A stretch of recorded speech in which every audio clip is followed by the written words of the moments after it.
Tá bom assim. Deixa para lá. Então, legal, nós estamos aqui, mais uma vez, falando sobre Efésios, uma carta tão importante, que é a doutrina da igreja.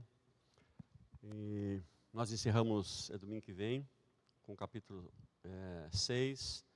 Claro que foi muito difícil pensar alguma coisa de cada um dos capítulos, porque o assunto é muito importante, vasto, que nós temos visto, e poderíamos ficar aqui o ano inteiro estudando Efésios, né?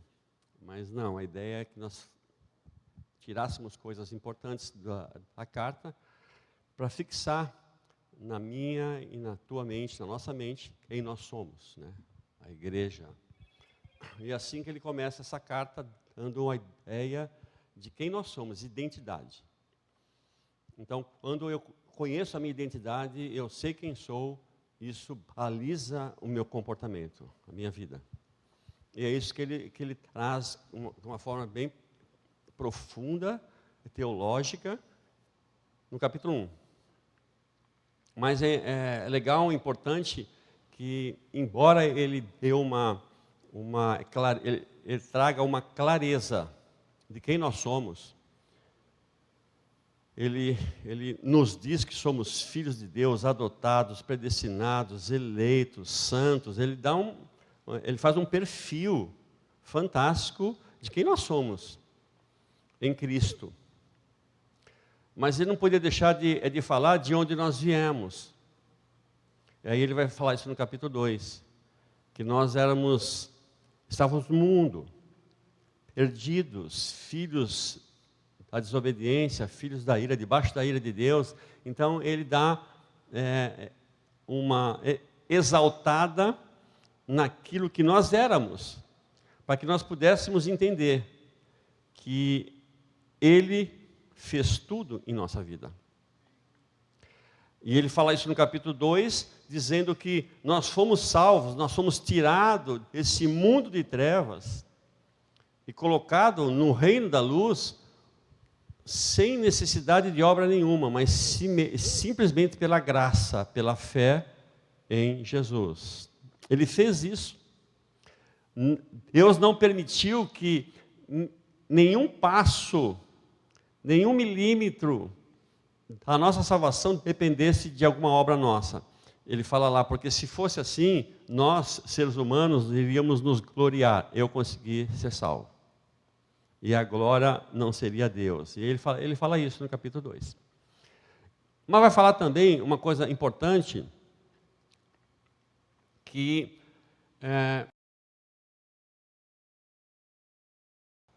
fomos tirados do mundo, por isso, mas não para ficar soltos.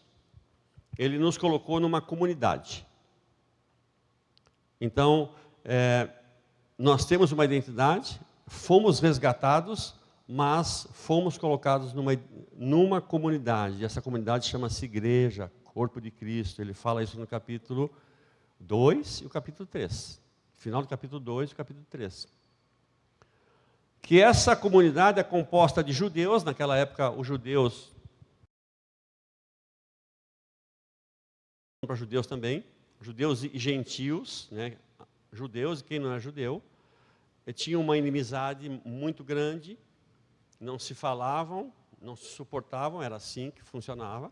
E aí ele vai falar de um milagre que acontece, que Deus, em Cristo, eliminou a barreira da separação. Ele faz de judeus e não judeus, os gentios, um só corpo, onde nós devemos estar. Então nós nos reunimos em adoração, em comunhão, porque esse é o lugar. Esse é o lugar que nós devemos estar, porque foi para esse lugar que Deus nos chamou nesse tempo presente. Vai chegar a eternidade, quando, como o pastor Roberto falou, e vai acontecer aquilo que nós cantamos. Ele virá para nos buscar. E aí nós sairemos desse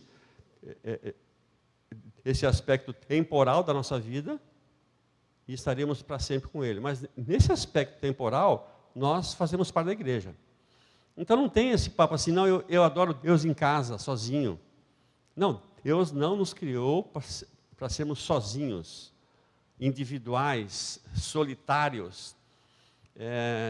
Tendo nossos pastores, um monte de pastor na internet, os nossos amigos, todos os amigos de chat. Não, Deus nos fez para nos relacionarmos. Então, adorar a Deus, quem adora a Deus na igreja, adora a Deus em casa.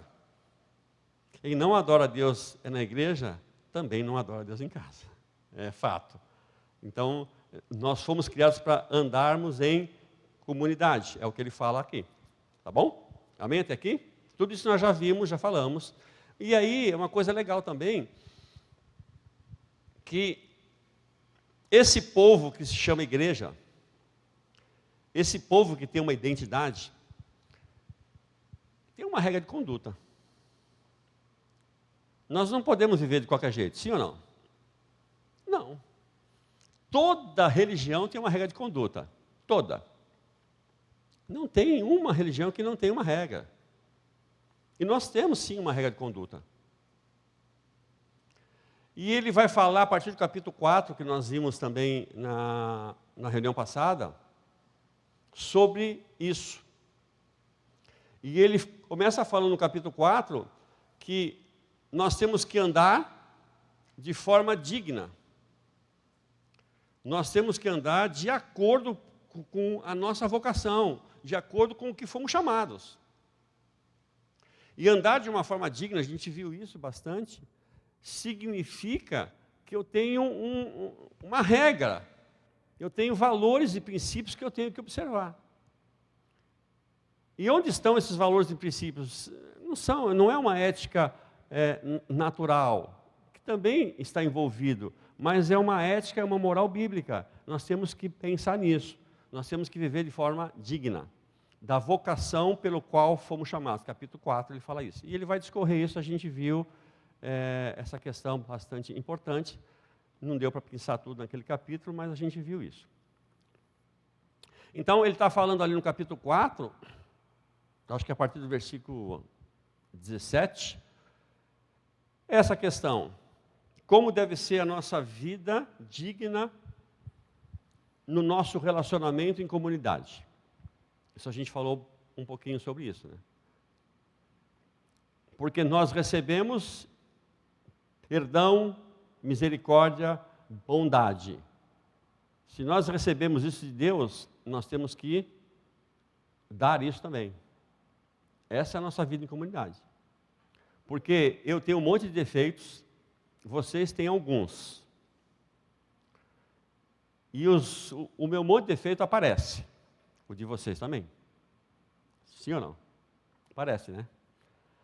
E nesse momento que aparece as nossas fraquezas, às vezes nós temos conflitos. E nós temos que entender que nem todo mundo absorve as verdades, os princípios, os valores bíblicos no mesmo tempo. Uns mais rápido, outros menos, mas todos vão absorver. Então nós temos que respeitar as pessoas nas suas fraquezas, nas suas debilidades, porque Deus assim nos faz conosco.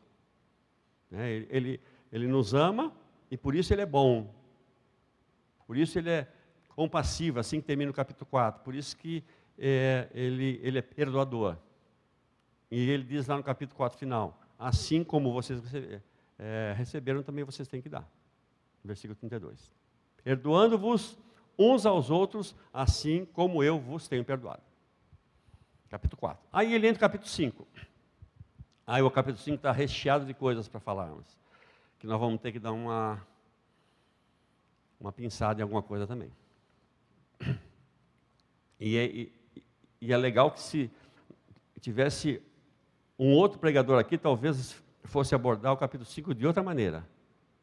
Se fosse um outro, ia abordar de outra maneira. Porque ele é muito rico. Toda a carta é muito rica e tem muitos assuntos para serem tratados. E hoje a gente vai ter que também dar uma filtradinha e falar um pouco rápido sobre esse capítulo 5, e eu te convido a abrir lá em capítulo 5, versículo 1. Roberto, pode me arrumar uma água?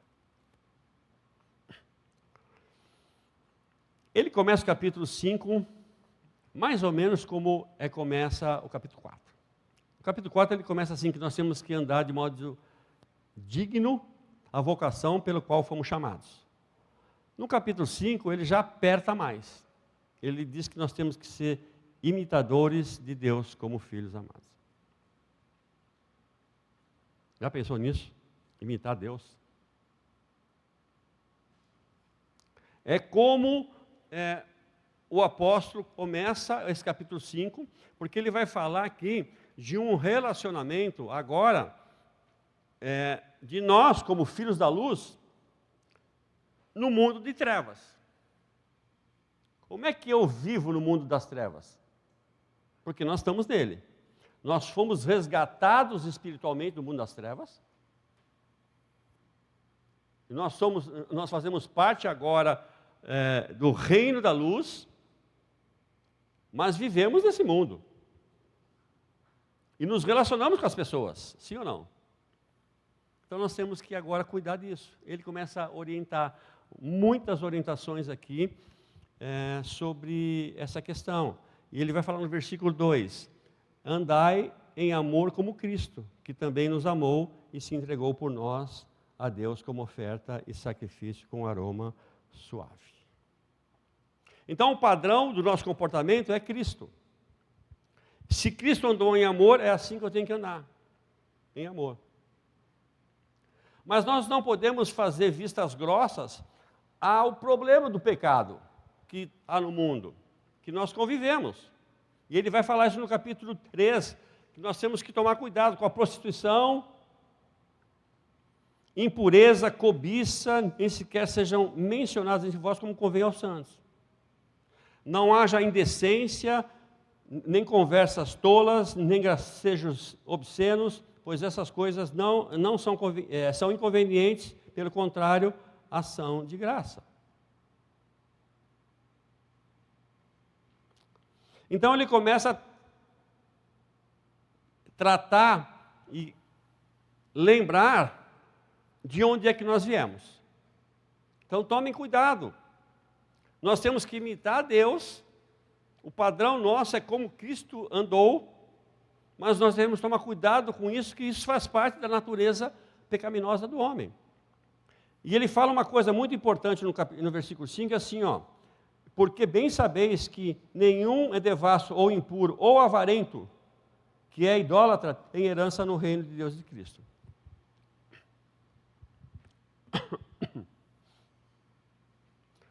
Importante nós atentarmos para isso.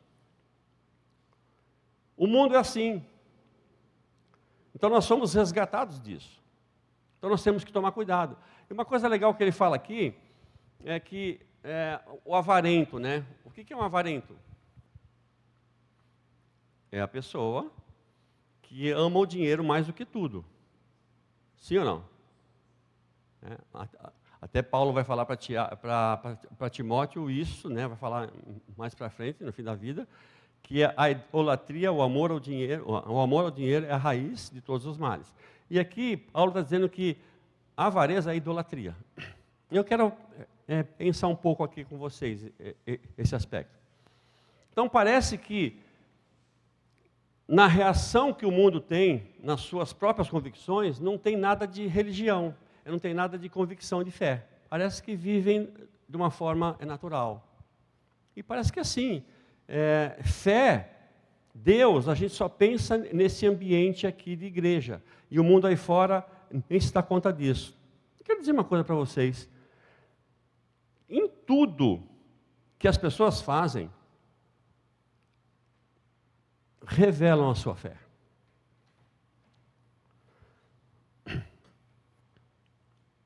Então parece que às vezes nós estamos em atividades que não são de igreja e parece que a fé não tem nada a ver com aquilo. Mas o que Paulo está dizendo aqui, olha, na idolatria, atrás da avareza tem idolatria. Não é só amor ao dinheiro, é eliminar Deus da vida. E às vezes nós temos que tomar muito cuidado com isso, que parece que é só um divertimento, que é só uma brincadeira, mas revela muita coisa nas brincadeiras e nos divertimentos. Nós temos que tomar cuidado e sermos muito atentos a tudo. Nós vivemos esse tempo aqui, um tempo importante, né? De carnaval. É tudo uma brincadeira, né?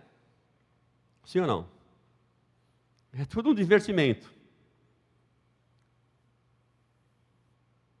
Só que não. Nós temos que estar atentos. Muito atentos a tudo. No versículo 15, olha o que ele diz. Portanto, estais atentos para o que o vosso procedimento não seja de tolos, mas de sábios, aproveitando bem cada oportunidade, porque os dias são maus. Por isso, não sejais insensatos, mas entendei qual é a vontade do Senhor.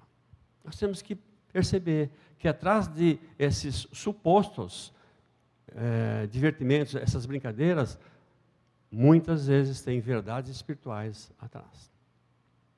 Vou dar um exemplo.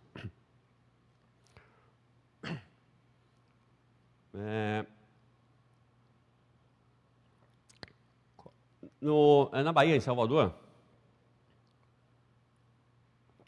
tem muitos blocos, né? Não é verdade? Tem muitos tipos de blocos, mas qual é o número?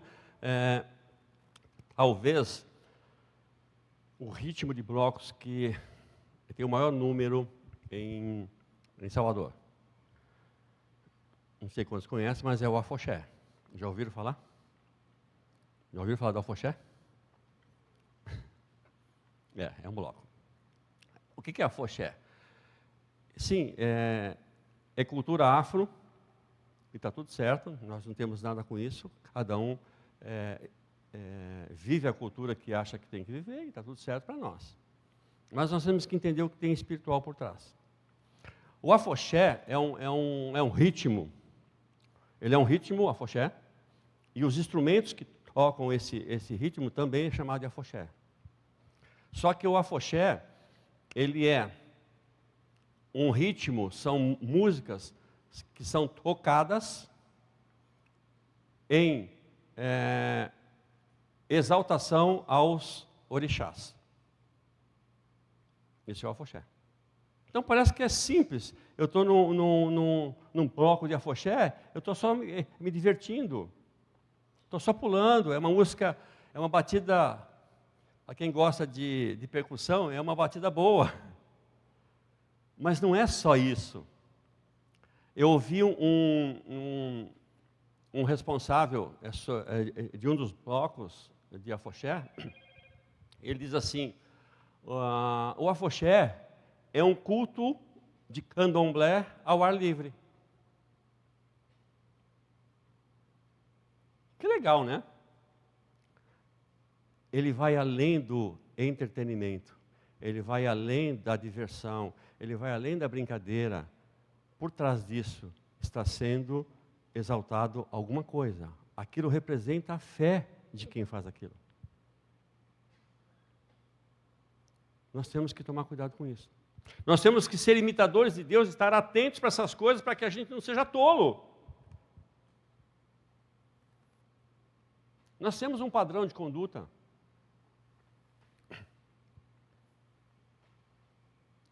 Quem viu aí os desfiles das escolas de samba? Não, estou brincando, não precisa levantar a mão. Não. Quem foi que ganhou no Rio de Janeiro? Isso aí saiu muito nos noticiários. A Viradouro, né? Já ouviu? Viram, né? Viradouro ganhou.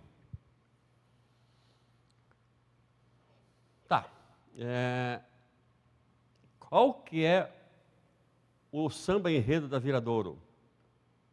Tudo bem, é uma cultura afro, cada um tem as suas convicções, a sua fé, mas nós temos que estar atentos. Não dá nem para ler, eu nem lembro direito qual que é o título do enredo da Viradouro, porque é uma palavra, é uma frase usada no candomblé, de uma outra língua, não sei qual é. Mas, todo o desfile foi de um reino onde a divindade do bem que domina esse reino é a serpente. Ah, não tem nada, é só uma diversão? É só um entretenimento? Não, tem verdades espirituais nisso. Porque aqueles que estão ali sabem disso, e eles estão fazendo porque sabem o que estão fazendo. Então, a ideia do carnavalesco era como fazer que a serpente andasse sozinha na avenida, mas que ela fosse tida como uma coisa do bem.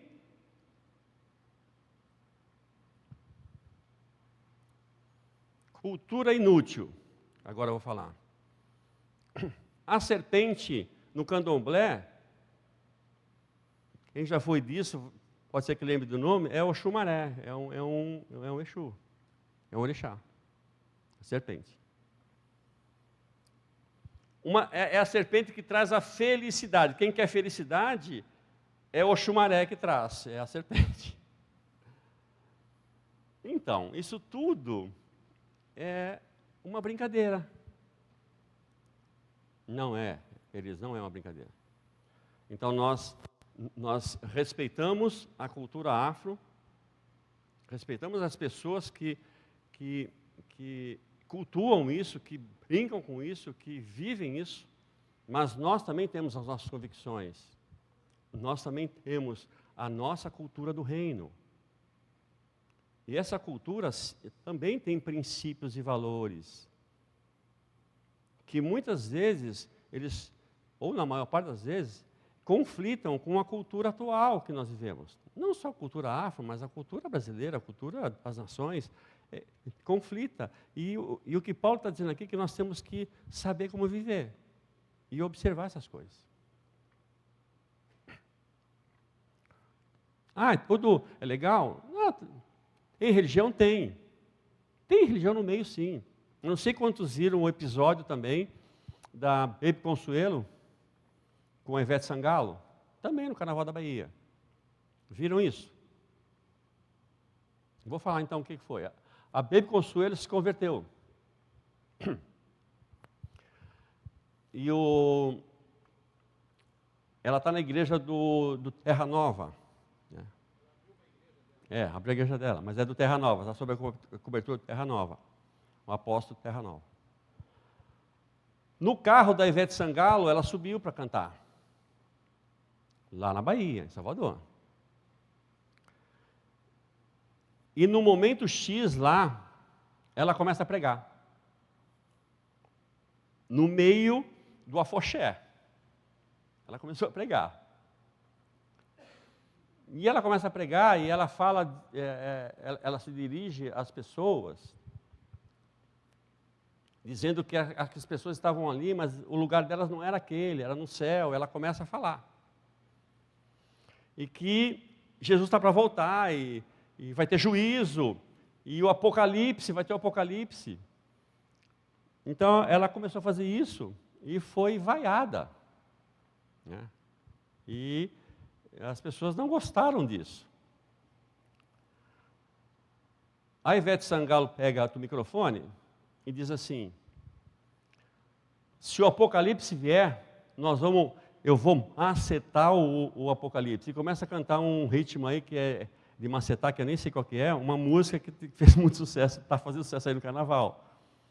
Ridicularizou tudo que a Baby Consuelo falou.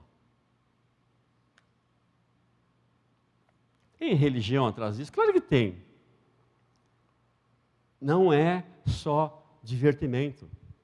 Não é só brincadeira. Fora, eu não estou falando de a licenciosidade que existe no carnaval.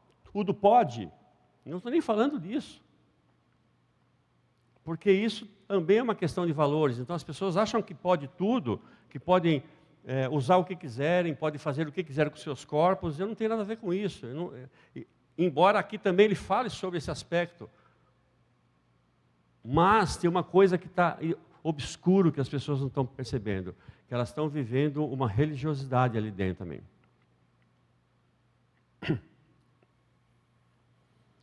Não precisam ver isso, né? assistir essas coisas, mas se tu pegar na quarta-feira, acho que foi quarta, não sei, o que o Carlinhos Brown faz arrastando a multidão é puro candomblé. E as pessoas estão ficando excitadas, estão indo naquilo. Olha, eu não vou dizer que não tem crente ali. Nós temos que ser sábios. Nós temos que entender qual é a nossa identidade. Nós temos que entender e observar a vida como ela é, mas olhar além do natural. Nós temos que olhar além do natural. Parece que não é nada, mas é. A simples avareza implica em idolatria. Temos que estar atentos. Amém? Então ele fala aqui no capítulo 5 que se nós fomos chamados para ser filhos da luz, está aqui no versículo, olha, versículo 6, eu vou ler o versículo 6 aqui. Ninguém vos engane com palavras sem sentido, pois é por causa dessas coisas que a ira de Deus vem sobre os desobedientes. Portanto, evitar a companhia deles. O que está dizendo aqui? Se aquilo confronta com a minha identidade, se confronta com os valores do reino, se confronta com a minha posição de filhos da luz, por que eu vou estar lá? Evite a companhia deles. Pois no passado eres trevas, mas agora sois luz no Senhor. Assim andai como filhos da luz. Estão entendendo? Esse é o nosso comportamento. Nós temos que olhar além do natural. O natural é isso aqui, ó, é palavras de engano. Alguém que vai ouvir esse vídeo vai me chamar de preconceituoso.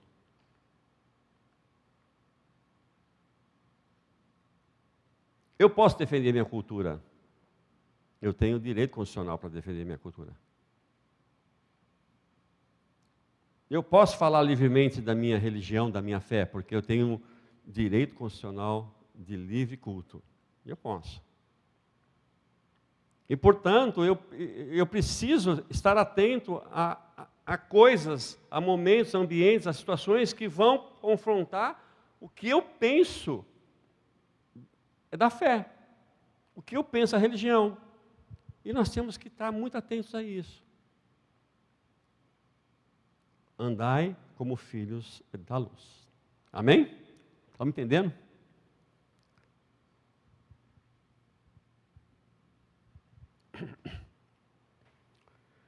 Não é brincadeira. A coisa é séria. É muito séria. E essa orientação de Paulo, andem imitando a Deus. Vivam de acordo como Cristo viveu. Sejam filhos da luz. Não esqueçam que vocês eram trevas. Agora, sois luz no Senhor.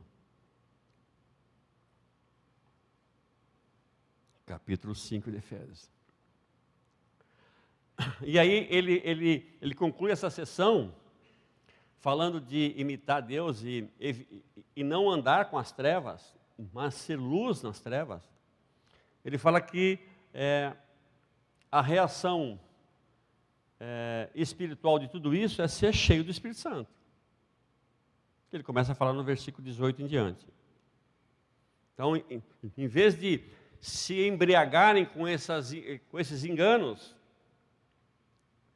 em vez de se embriagarem com esse suposto divertimento, em vez de se embriagarem com as coisas que o mundo oferece, embriaguem-se com o Espírito Santo.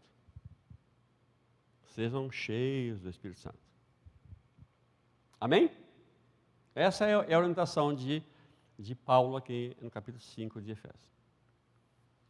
Continuando falando de que se nós fomos chamados, esse é o nosso modo digno de viver. Não é outro jeito. Embora às vezes possa ser um pouco radical, mas é assim, nós temos que preservar, porque nós facilmente somos enganados. Facilmente somos enganados. Isso não tem nada a ver. Não, tem tudo a ver. Sempre tem alguma coisa além do natural. Mas como que eu vou discernir isso?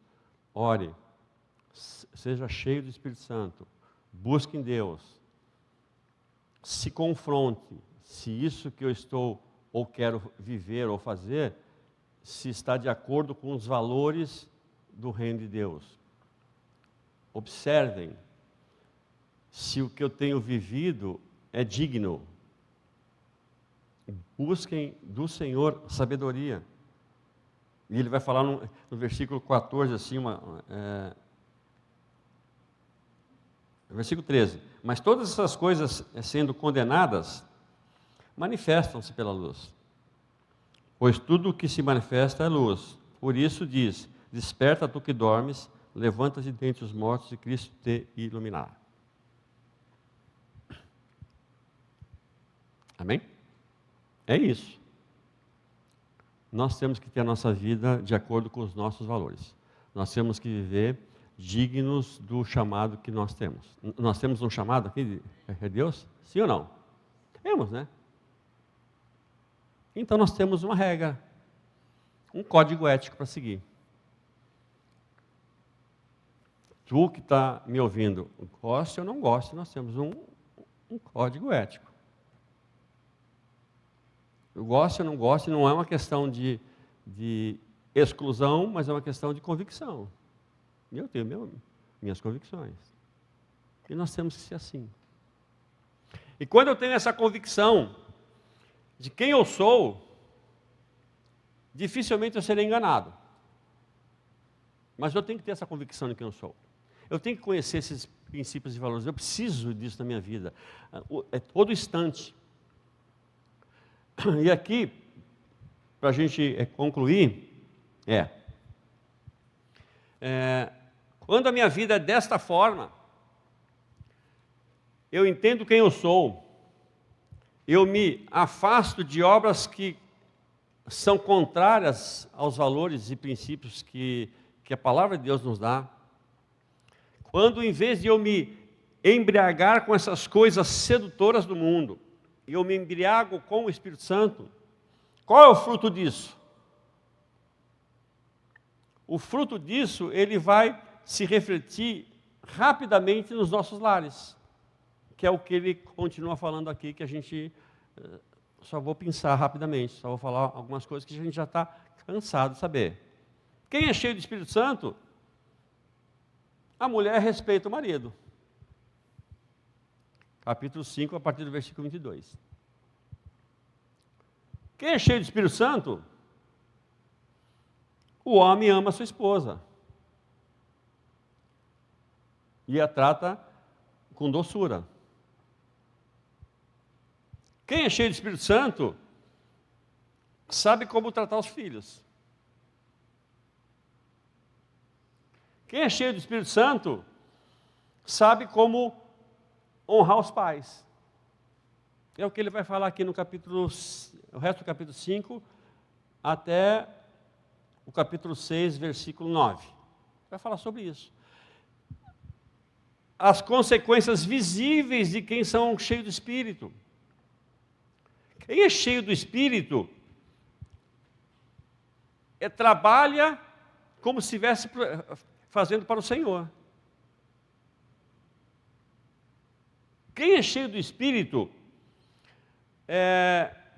gerencia os seus empregados, sabendo que eles têm também um Deus. É justo na sua administração. Que coisa interessante. Então, a minha vida, ser cheio de Espírito, às vezes nós temos a ilusão de que ser cheio de Espírito é somente no momento de culto, quando a gente fala em línguas, quando tem uma profecia, isso é importante e faz parte, Mas a minha vida cheia do Espírito Santo, sabe onde que ela se reflete de uma forma poderosa? Lá, nas trevas. Não estou dizendo que a nossa casa é trevas, mas é fora esse ambiente aqui é que nós vamos ver quem nós somos. E o reflexo da minha vida vai ser manifesto.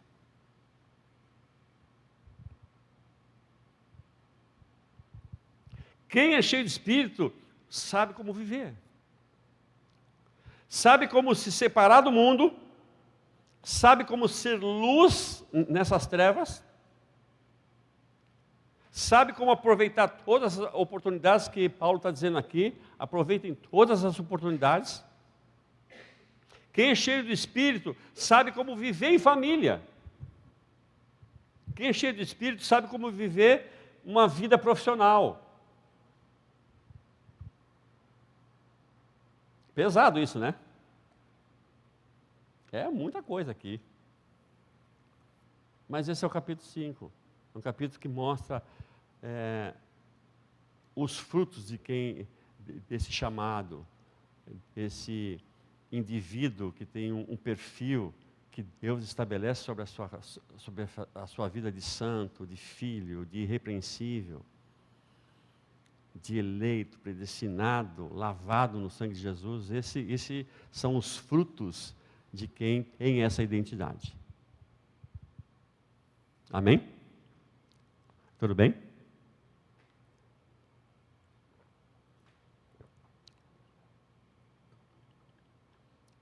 Essa é a nossa vida.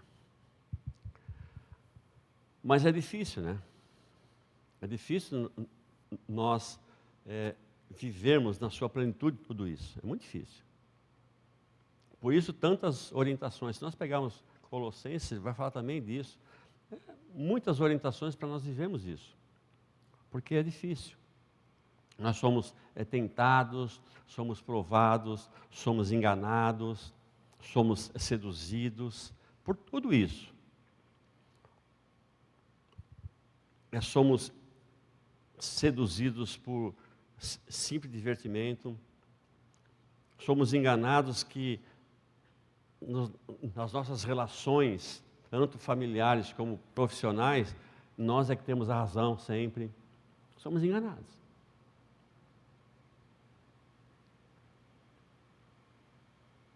E como nós vamos sair disso? O Espírito Santo. Nós vimos no capítulo 1, no versículo 13 e 14 ali, que nós fomos selados com o Espírito Santo da promessa. Então, se tu já entregou a tua vida para Jesus um dia, e eu acredito que todos o fizeram aqui, tu tem Espírito Santo.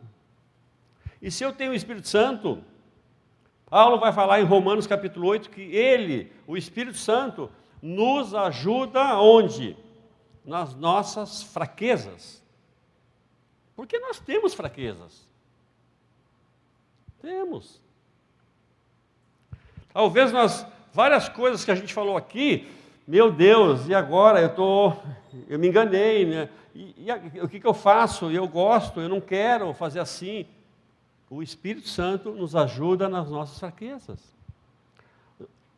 Até para viver uma vida digna, nós dependemos de Deus. Até para viver uma digna para Ele, nós precisamos dEle. Olha que coisa gloriosa. Tudo é Deus na nossa vida. E nós somos a habitação desse Deus através do Espírito Santo. Nós podemos superar todos esses enganos. Nós podemos superar todas essas fraquezas. Nós podemos superar tudo que nos leva a errar. Nós podemos superar. Se nós olharmos além do natural. Se nós buscarmos a ação do Espírito Santo na nossa vida. Porque Ele está aí. Ele está aí em você. Ele está em mim, Ele está em nós. Ele está no nosso meio, Ele está aqui. Pronto para nos socorrer. Amém? Amém? Vamos baixar a cabeça, vamos orar? Vamos pedir para esse Espírito Santo nos ajudar. a cumprirmos sempre a sua vontade?